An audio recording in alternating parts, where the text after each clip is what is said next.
começar no Siman 112. Vamos só resumir aqui o que a gente vai falar hoje. No Siman 112 vai ter Hametz que pode e que não pode ser mantido no Pesach.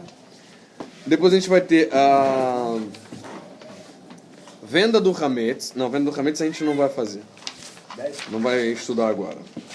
Aí depois disso a gente tem a 16, leis de cacherização por escalda. Tá? Então depois da 112 vai a 116, cacherização por escalda, que é um pouco mais complicado.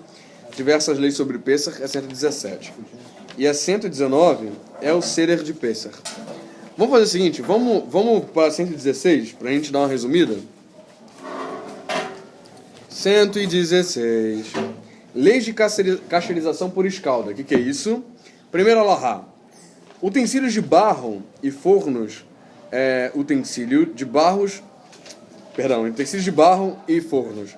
Utensílios de barro e fornos são usados com hametz. Não tem como ser cacherizado. Ou seja, utensílios de barro, onde faz hametz, tem que ser eliminado? Vamos lá. Nem por intermédio de escalda, a chamada hag'alah. Nem por abrasamento, o libun, que é aquele negócio que a gente joga fogo nele para poder tirar todo o resquício.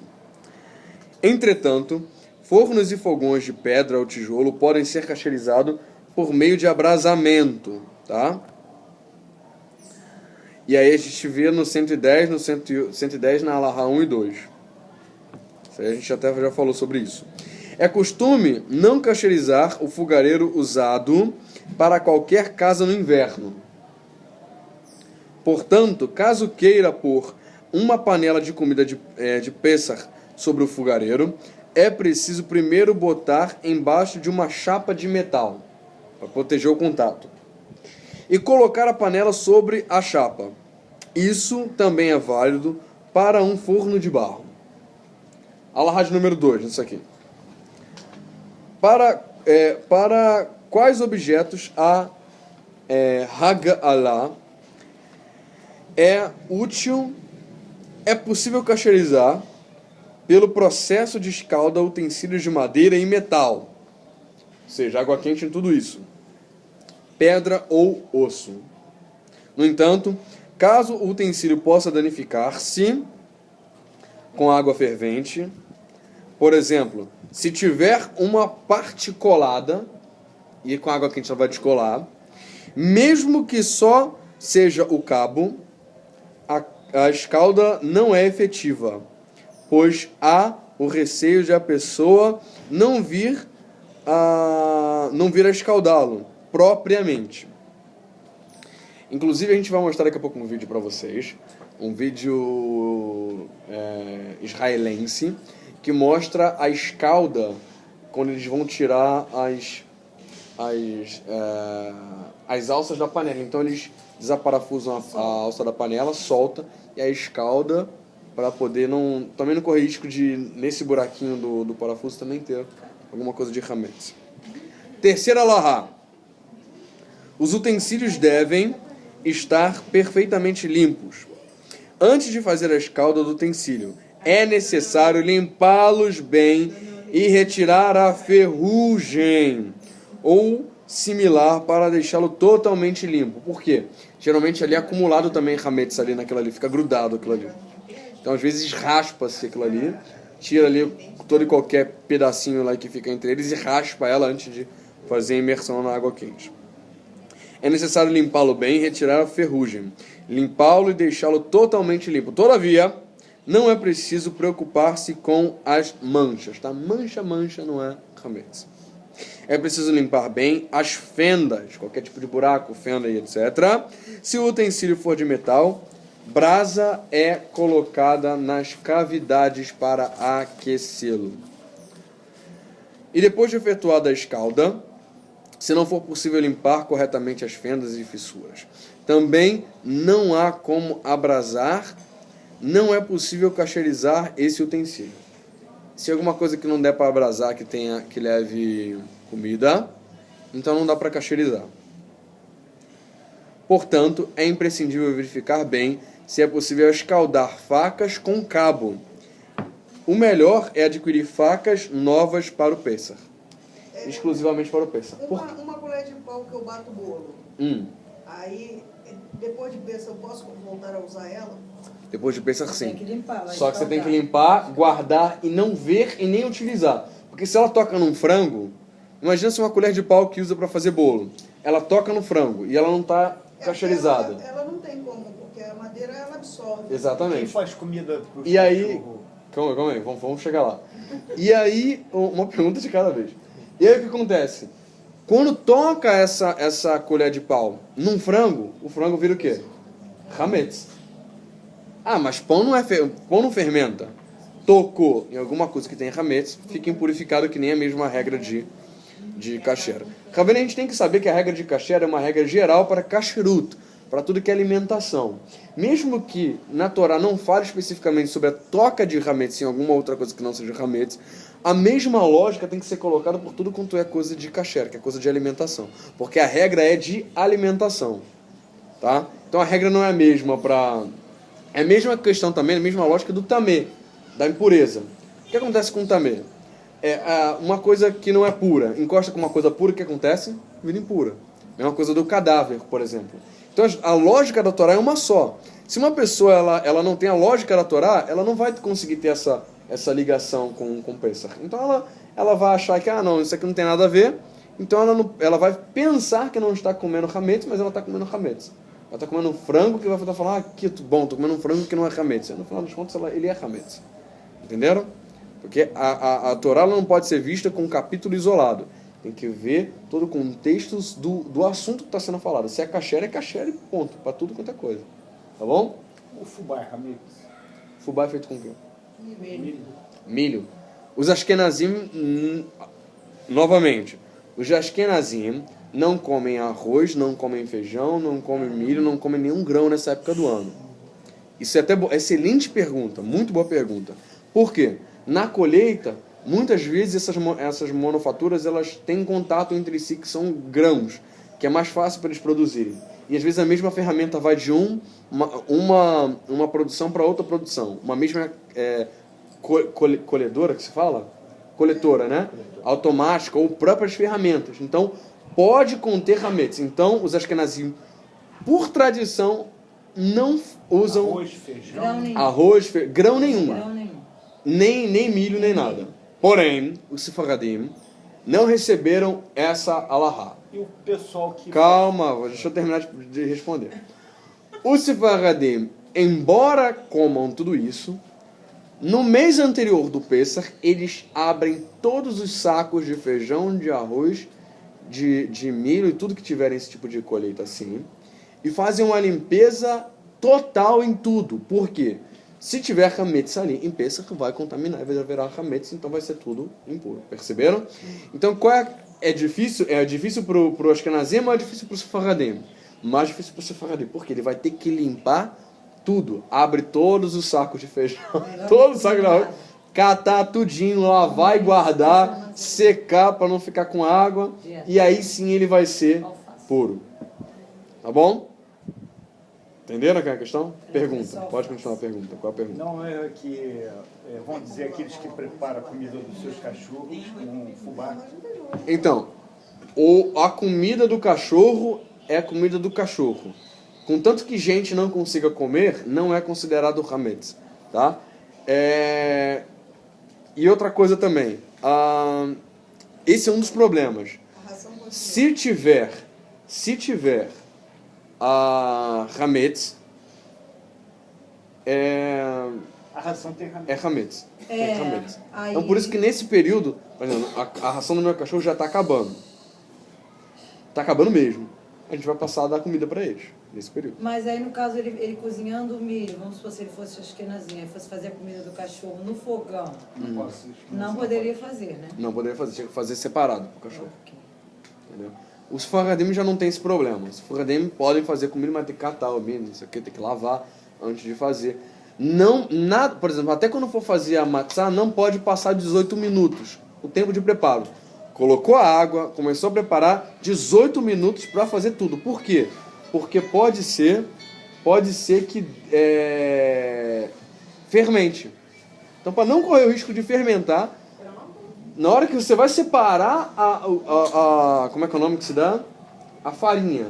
Para você colocar água, para você esquentar, para você deixar pronto, todo esse processo tem que durar no máximo 18 minutos, para não correr o risco de poder fermentar. 18 minutos, né? 18 minutos. Tá bom? Isso para quem for fazer a matzah. Ainda tem a questão também da humrah, da colheita do trigo para farinha. E tem várias complicações. Mas vamos lá. Pelo menos até onde a gente pode, a gente está ensinando. Vamos lá. Comprar mais saco. Olha lá, a gente parou em qual, Moré? Nós vamos agora... 4? 4 ou 5? 4. Objetivos que devem ser abrasados, utensílios, quando...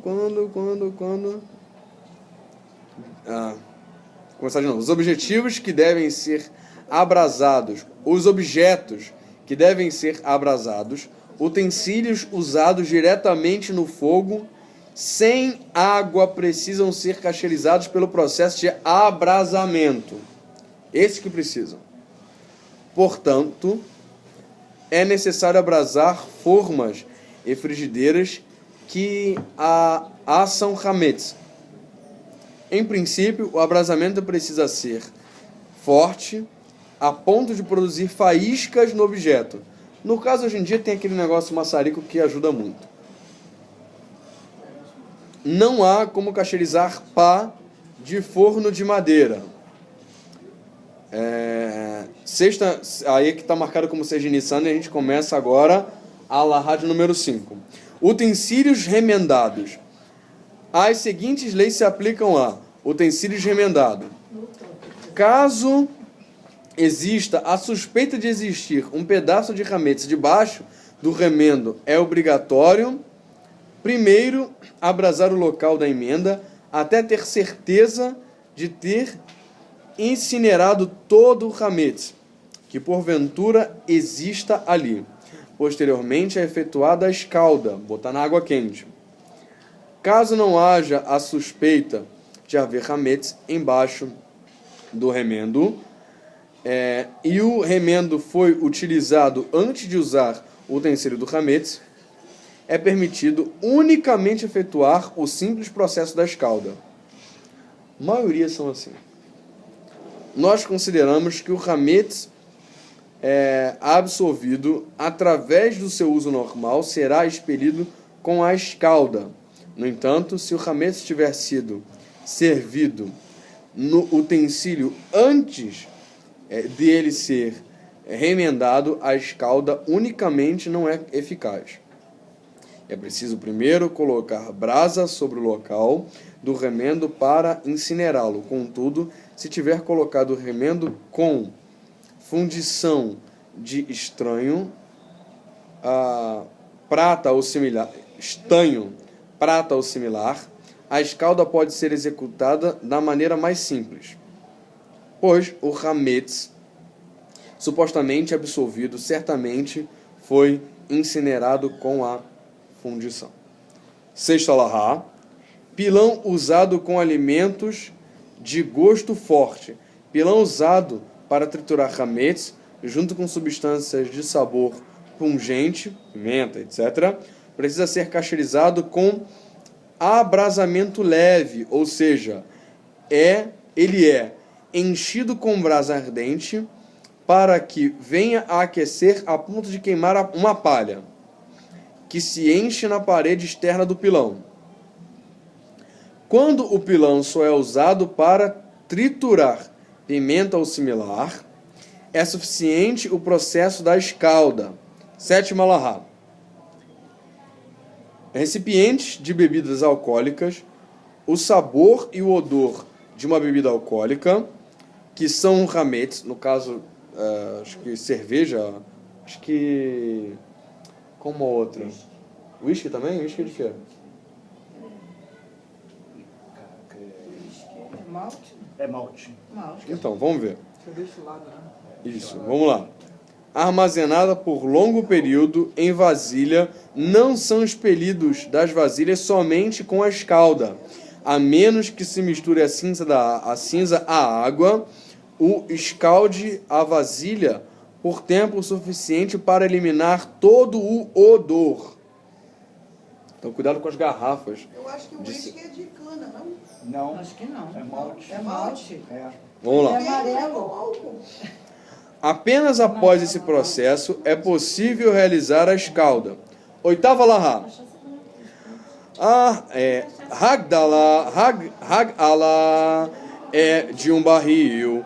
A escalda de um barril deve ser feita da seguinte forma: pedras em brasas devem ser colocadas nele. Em seguida, joga-se água fervente de um utensílio tirado do fogo. Logo após o barril é girado para que a escalda atinja toda a extensão do utensílio. Não é possível escaldar barris atuais, que são feitos de várias aduelas presas por argolas. Caso tenha absorvido algum hametz, tal como aguardente ou farinha de trigo, etc. Quarta Lahá. Vamos lá. Raspar. Quando o utensílio necessita cacheirização por meio da escalda, não adianta raspar sua superfície. Então o Yehudi japonês está ferrado, não pode nem tomar saquê. Vamos lá. É obrigatório efetuar a escalda. Aí tem que fazer a escalda. Décima Lahá. Essa aqui a gente está indo mais rápido. Está na décima agora, são só 17. São só 17. Até a semana que vem. Vamos lá. Alahá de número 10. Recipientes difíceis de limpar. Quando qualquer utensílio que não possa ser limpado adequadamente, por exemplo, peneiras, receptáculos de pilão, cestas usadas para hametz, cesta de pão, raladores em que tem uma boca estreita e que dificulta a lavagem interna, por exemplo. Os utensílios que possuem compartimentos não podem ser cacheirizados por meio da escalda. Alahá 11. Aí tem que ser... Maçarico? Vamos lá. Alahá 11. Deixar apropriadas as dispensas e mesas e o costume de cobri-las. Vamos falar sobre isso um pouquinho. Caixas usadas para guardar comida em que eventualmente se derrama um pouco de caldo quente dos pratos requerem cacheirização por meio do derramamento de água fervente, chamado irui. A água fervente deve ser derramada no próprio utensílio que ferveu o fogo. Ela não deve ser jogada, mas derramada em fluxo. Com relação à mesa, é costume abrasar pedras e colocá-las sobre a mesa. Depois é jogada água fervente, as pedras são movidas sobre toda a mesa, para que toda a sua extensão tenha contato com a água fervente. A mesa antes precisa ser esfregada, limpa, e a cacheirização só é realizada depois de 24 horas da limpeza da mesa. Contudo, mesmo seguindo todos esses procedimentos, alguns costumam não utilizá-las sem toalha ou sem uma cobertura qualquer. Por quê? Para a comida não tocar e se tornar hametz. Alahá de número 12. Normas para as alças de utensílios. Alças de utensílios também necessitam cacheirização quando a alça não cabe na madeira. Ela pode ser cacheirizada derramando água fervente sobre ela. Alahá de número 13. Objetos de vidro, todo objeto de utensílios de beber e de medir necessitam de água quente, escalda. Mesmo se aplica a utensílios de metal vidrados. No entanto, é possível cacheirizá-los com um leve abrasamento, tal qual ao que aconteceu no pilão, quando a gente estava vendo a alahá de número 6, tá bom? ver Hatam Sofer sobre o Yoredea, no capítulo no Siman 113. Lá no Yoredea. É muito legal, depois a gente vai... Já falou já sobre compra de livro, né? Já. Vamos pular. Alahá de número 14. Com o que faz-se a Ga'alá. Como é que faz a Ga'alá? A escalda só pode ser feita com água. Não deve haver qualquer mistura, nem de cinza ou similar. Em muitos utensílios forem escaldados no caldeirão, a água se torna turva. Ela não deve mais ser utilizada. Ou seja, turvou a água, está meio sujinha, não pode mais utilizar essa água para ferver. A água que eu fervi escaldei um utensílio, posso utilizar em todos? Pode. Porém, se ela começar a ficar turva, não pode. Tá? Troca a água. Aqui conta no dia 7 de Nissan, não é isso? 7 de Nissan. O que eu faço com essa vasilha que eu vou escaldar os alimentos depois? Porque ela vai ficar contaminada. Não. Porque ela vai estar com a água limpa. É que nem, por exemplo, se eu pego... Primeiro você tem que casteirizar ela. Ok. Se ela por dentro ela está com a água fervendo ali dentro, ou derramei alguma coisa ali, a água, ela diz lá nos profetas assim, ao cheiro das águas brota lá como planta nova florescerá. O que isso quer dizer? Que a água viva, a água kasher para mikvah, ela purifica qualquer coisa. Por exemplo, uma mulher entrou no mikvah, ela estava impura, está entrando no mikvah. Saiu do mikvah, saiu pura. Pode outra mulher ser banhada naquela água? Sim. Pode, lógico. A água que é a fonte da purificação. Tá. Entenderam? Vamos lá. Alahá de número 15. Rapidinho. Não pode bocejar, Inacha. Só depois que eu tiver terminado. Aí você pode bocejar. Verdade, não. Alahá de número 15 diz assim: a água deve entrar em contato com todas as partes do objeto. É que nem no mikvah. Ao escaldar, pondo o utensílio na caldeira com água fervente, segurando o utensílio com uma pinça, é preciso soltá-lo e depois segurá-lo novamente. Porque, se isso não for feito, a água da escalda não tocará o lugar completamente que está sendo segurado. Porque você está segurando com o negócio, a água não está penetrando ali. O ideal é pôr o utensílio dentro de uma rede ou numa cesta. Nunca vi isso acontecer, mas é a parte da lahá. Não deve ser feita a escalda de vários utensílios simultaneamente dentro do caldeirão. Ou seja, ao mesmo tempo não, porque pode ser que se encostem e a água quente não toque ali. Se você não limpa toda, você pode deixar uma sem molhar, sem algum utensílio. Sim, então tem que ser um de cada vez. Porque ao se tocarem não é realizada a escalda no lugar onde eles se tocam. Alahá de número 16. Os utensílios não devem ser usados nas últimas 24 horas pelos mesmos.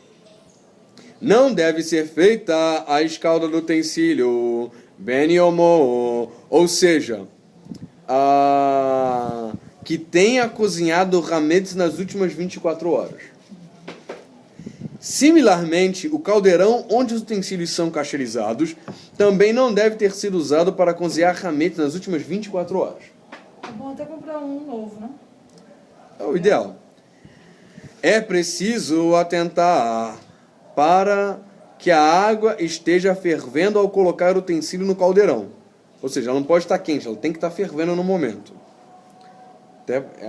Gente, a higiene judaica é a melhor coisa que existe.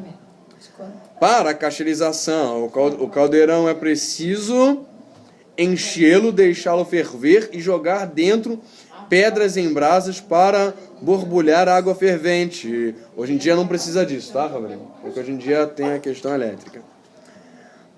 Sobre a beira do caldeirão. Cacherização dos utensílios para o Pêssar só pode ser feita até o meio-dia da véspera. Passou do meio-dia da véspera, não tem mais chance de cacherização. Já era. Alahá de número 17. Enxaguar. É costume lavar os utensílios com água fria após a escalda.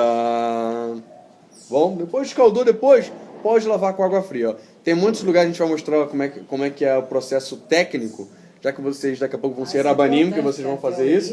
Então vocês fazem o seguinte, ó, escalda num, logo depois pode soltar ele ali, depois pode pegar e botar na água gelada para a pessoa poder lavar? Pode e deve. Aqui na sinagoga, já vou logo anunciar também, a gente vai ter um serviço aqui de cacherização. A gente vai cobrar barato a cacherização para Pêssego. Tem pessoal aqui preparado, já treinado, e vai ter vídeo, e a gente vai passar para treinar essas pessoas. Então são pessoas profissionais nisso, tá bom? Então a gente vai ter pessoas aqui de plantão, a gente vai botar a data no site, então se você quiser, tá na Baixada Fluminense, tá perto da Zona Norte, quer fazer cacherização de objetos, venha para a sinagoga Beit Or, vai ter uma taxa mínima para cacherização. Só que venha de carro, tá? Que aí é para levar o material, senão você vai trazer, a gente não vai ser responsável por levar de volta o material, não. Só cacherização. Aí levar é por sua conta. Vamos lá. Alahá de número 18. Realizar com supervisão de um especialista. Eu que estou vendo pela internet um vídeo de cacherização. Eu não vi nenhum outro vídeo Lepessar. Não estudei com alguém que tem experiência e que dá as aulas e que tem todo o material pronto. Eu posso, por minha conta, cacherizar? Não. Tá na Alahá que não pode. Por quê? Pode ser... Gente, eu dei tantos casos aqui, tem tantos casos que eu esqueci, mas tem tanta coisa pra gente possa ver no Pessah. Se tiver alguém que tem uma experiência, não tem muita experiência, sabe fazer mais ou menos, vai ficar bem feito? Não, porque não vai saber todas as regras. Então, por isso... E ainda tem outra coisa. O pulo do gato só vou dar só pra vocês aqui fora da rede. Ah! Vamos lá. Sempre que possível, a escalda deve ser feita diante de um Talmid Chacham, um sábio de Torá, especialistas nas leis de escalda. Tá bom? Então, a frase que todos estavam esperando. Hazak Baruch. Terminamos. Alguém tem alguma dúvida sobre essa alahá da escalda? Vamos lá. Depois a gente vê na Me prática. disseram que quando eu entrei na igreja, me disseram que ser cristão era difícil pra caramba. Olha, não é não. Isso é caminho estreito. O pessoal vai procurar porta larga e a gente está oferecendo a porta estreita. Caramba, É levar a isso sério. realmente a porta estreita. Eu Meu te avisei filho, naquele dia. só você não vai quis ser adorar, seja o dia. Ei, meu irmão. Conversa Falar com assim, a lavar. Falar em lavar e não É, não. Tá no Fazer sangue. igual o Max, porque eu não ouvi, não tem Essa aula problema. acabou comigo, hein? Mas Essa aula acabou comigo. não é bem assim, não. Te avisei, meu irmão. Ó. Não quero a prática Na do igno- negócio aí. não. Vamos lá. Mais alguma dúvida para encerrar o vídeo? Não? Acho que foi bem específico, né? Essa alahá é bem específica, não é isso? Agora dá isso aí que eu vou decorar. Então tá, Hazak Baruch. Baruch Hashem.